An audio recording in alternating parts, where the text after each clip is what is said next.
lain runin sum toal ka phang china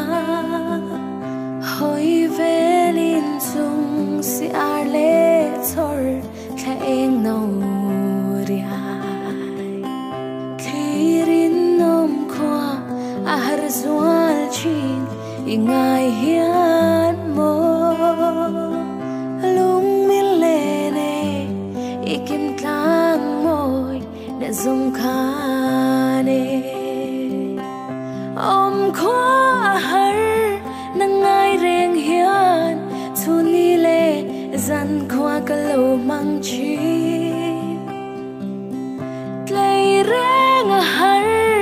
itel lo chuan eng dang reng hi o ka don thelo luai thi pui nu a chu le chi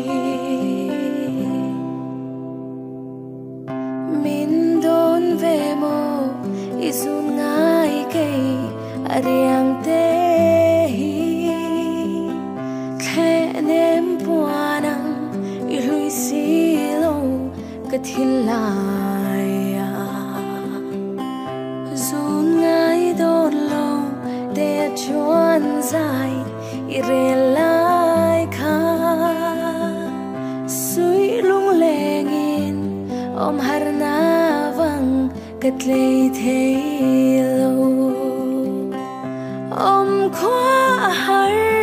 nangai reng hian chuni le zan khwa ka lo mang chi tlei reng har itel lo chuan eng dang reng hi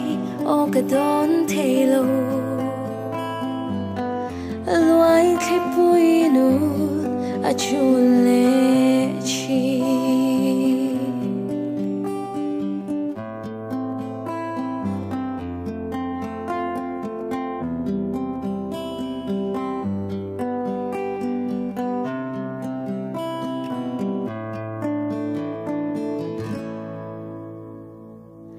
eng don lo ten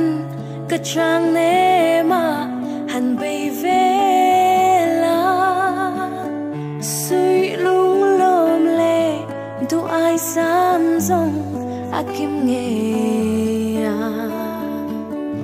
ma se mo di izun ngai hi min don si lo nang ngai reng hian om har lung len azwa le chi om khwa har nangai reng hian chuni le zan khwa ka lo mang chi tlei reng har itel lo chuan eng dang reng hi o ka don thei lo luai thi pui nu a chu le chi luai thi pui nu a chu